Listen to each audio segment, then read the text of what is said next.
Timothee Chalamet was born December 27, 1995 in Manhattan, New York, making him a Capricorn sun. Capricorn suns are known for their work ethic and drive to achieve goals. Capricorns are natural leaders and have ambition that gives them a boost in life. It makes material wealth somewhat easier for them to attain than most other signs. His Capricorn sun is in the 5th house, meaning his work and ambition is geared towards things that others would deem as hobbies or impractical jobs. Because acting isn't deemed as a practical career for most people, it would make sense that he would have a stellium in this area. He finds his career fun and he easily comes off charming and boyish, kid-like. 5th house is the house of children, hobbies, creativity, recreation, things we do for fun. Timothy is very creative. He makes the character he plays believable and familiar. It's really a gift, and it makes so much sense because he dedicates his life to his creativity to make it come off as natural as possible. His sun is in the 5th degree of Capricorn. The 5th degree is a fame degree as it's ruled by Leo. It's in its domain in the 5th house. Usually it denotes short-term fame, but in this case, and with all his Capricorn placements, I don't think his fame will be short-lived. He also has his midheaven in the 28th degree, which is a Cancer degree, denotes him becoming a household name. But he will have long-term success in his career in the public eye. His sun is trining his Virgo ascendant in the 3rd degree. Virgo ascendants are people that come off naturally anxious and controlling sometimes. They like to have control of their environment and don't like when too many things are out of place or up in the air. They are devoted to the pursuit of knowledge and come off intelligent and organized. They are also known for being very clean and hygienic. The 3rd degree is a Gemini degree, adding to his anxious appearance and boyish charm, but he's a very adept communicator.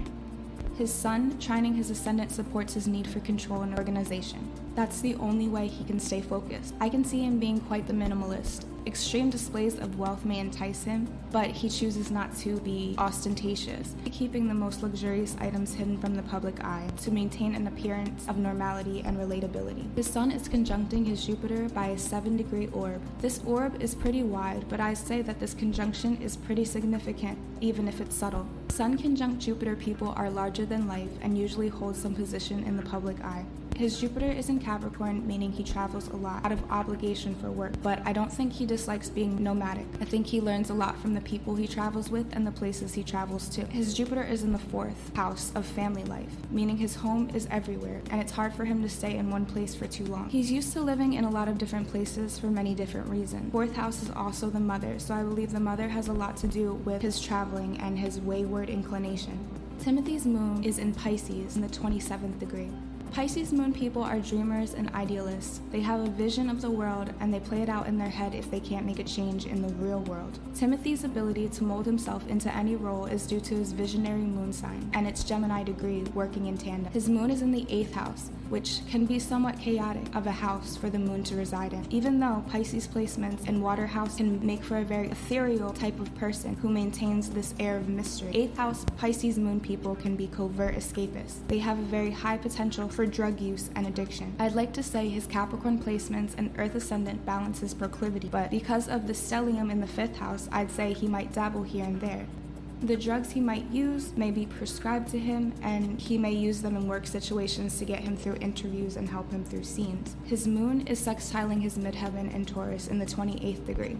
Midheaven and Taurus people are strong and stubborn when it comes to their attitude towards work. This adds to his ambition and abilities to drive himself upwards in his career. Taurus midheavens also maintain an image of being very grounded and down to earth. This is part of the reason I believe he likes luxurious things, but he likes to hide it from the public since 8th house is contacting his Taurus midheaven. He likes to hide his personal affairs and personal life, which is respectable. His moon is making a trine to his Pluto in the 4th house. His Pluto is in Sagittarius in the 4th house, making me believe that there was some trauma coming from his childhood. This could be anything: a death, estrangement of a parental figure for any amount of time, close to the best family secrets that you go to the grave with. Whenever Moon and Pluto connect, I relate it back to life-changing events that change your worldview or overall emotional range. There's something that happened as a child that changed Timothy's life for the better or for worse, and I'm inclined to say that it came from the mother or the mother's side. His moon is sextiling Neptune in the 5th house. This contact is in perfect synchronicity with his moon placement and adding to his softer, more imaginative side. This can also signal some dissociative effects as Moon moon Neptune can lead to some delusion. I can see him really associating himself with his role very deeply and getting to the heart of the character he's playing, which is great for us, but I can see him struggling sometimes with mental health. This can also line up with addiction and escapism, as 5th house and 8th house contacts can make taboos, morally questionable and socially questionable behavior somewhat enticing. 8th house is also the house of the occult, so I wouldn't be surprised if Timothy was associated in some way with secret society. As much moon aspects as Timothy has, it would be fitting to say that his mother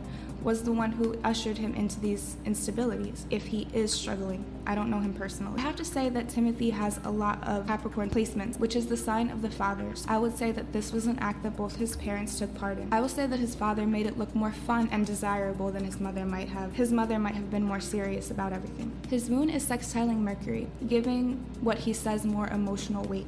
He knows how to move people with his words. This may be a reason why he takes deeper, more emotional roles in movies. His mother may have been the mouthpiece for the majority of his life, and his parents might have spoken for him or accepted things on his behalf. We'll go into his Mercury later because there's a lot to unpack with Mercury in Timmy's chart. So his moon is sextiling his Mars in the 5th house. So this lets me know he needs to be doing something to achieve his goals to feel emotionally fulfilled. He's not content just laying around or being lazy, so to speak. He also has a lot of pride in his creativity and looks to strengthen it, which will strengthen his work in film and any other professional and creative pursuit. Okay, so we're moving away from the moon finally.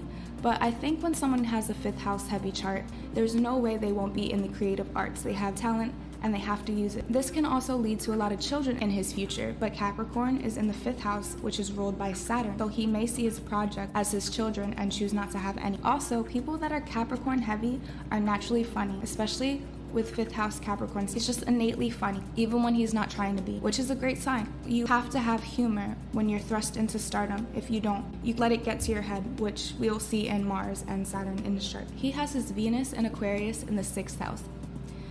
This man is a true workaholic, but everything in his chart leads me back to thinking he loves to do it and it's fun for him. He loves being a part of music and art, and especially film, obviously. He was predisposed to be in a creative field where he can transform fully into a different person, as we'll see in his Venus sextiling Pluto. He loves acting, it really is his passion, he knows he's good at it, and he makes the most out of that. So Timothy has his Venus and Aquarius sextiling Pluto. Venus and Aquarius men are romantically attracted to people that don't conform or who aren't conventionally attractive by mainstream standards or Eurocentric ideations. Timothy has an ever-evolving and ever-changing romantic idea. He likes who he likes, and I like to say it's mostly based off how interesting or intelligent they come off. As for settling down, I think it may take a while for that to happen. Even if he dates someone for a long time, it may be a while before he chooses to commit in any real way. Venus in Aquarius makes him hard to pin down and awkward about his love life. He may be into many different types of romantic situations. Polyamory comes to mind, along with bisexuality,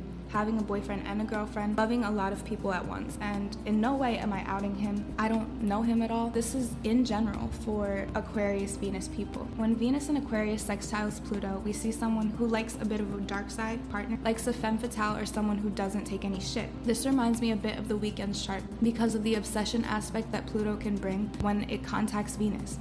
I can see Timothy being a player or having a lot of people he can call when he gets lonely. Let's not forget that 5th house is also the house of casual sex, and the moon is in his 8th. It's the house of sexual intimacy. So there may be a bit of hyperfixation or hypersexuality, even though by looking at him, you'd never know. But he is gorgeous. There's a lot of people that are obsessed with him, including celebrities, so I wouldn't put it past him. I do believe that when he does fall in love, he falls in love hard because it's mostly for the person's personality, how complex and cultured they are. One thing I'd also like to say, and I don't know him personally, so I can't speak to the fact if this is true or not, but I do believe that since he has a Pisces moon and all these 5th house and 8th house placements, I do believe that he takes sex a little bit lighter than other people do, and he may use it in a way to get into specific roles, especially if they have a romantic side to them or a romantic air. So let's say if he has to pretend to be in love with somebody, or if he has to pretend pretend on screen to have sex or make out with somebody, he'll do it in the real world before he does it on screen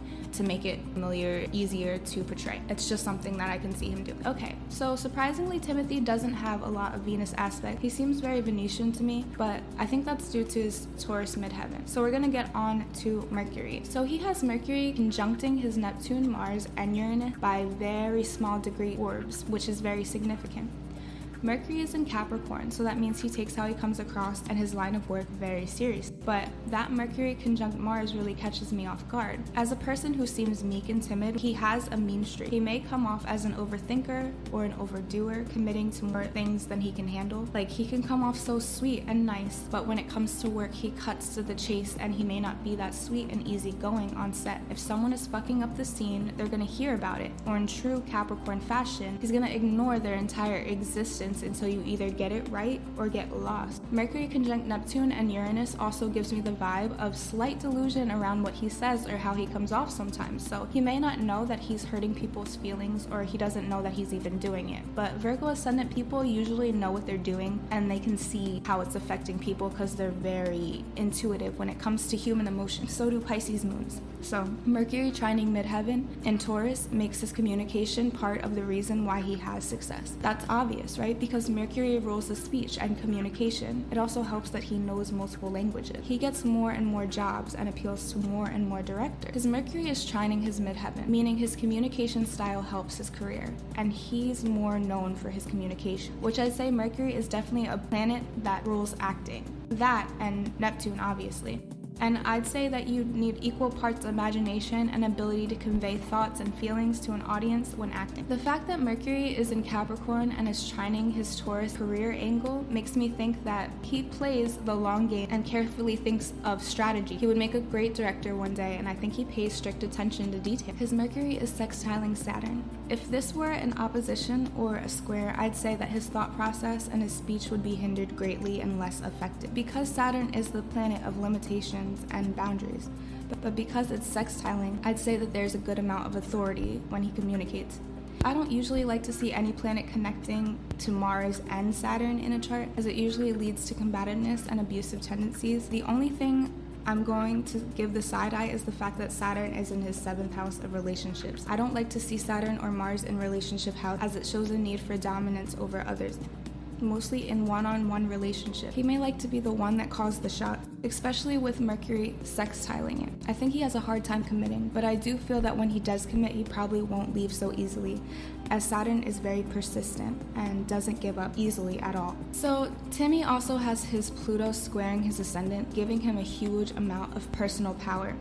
It also makes him drawn to powerful people. This can make him very competitive. Not gonna lie, Pluto rules surgery and transformations, and the ascendant is the physical body. So do with that what you will. This contact can indicate eating disorders as well, but I'm not at all saying that he has one. It's just a general statement. So do with that what you will. But that's my reading of Timothee Chalamet. I really do love him in all the movies he's in. I literally look up his movies just to watch him because he's so effortless and believable when he acts. He's in some of my favorite movies. He even got me to rewatch a historical period piece, and I usually don't go for those. Anyway, thanks for watching. Let me know in the comments what chart you'd like to see. If you like the video, go ahead and leave a like and subscribe if you want to see more of your faves get read. I'll see you in the next one.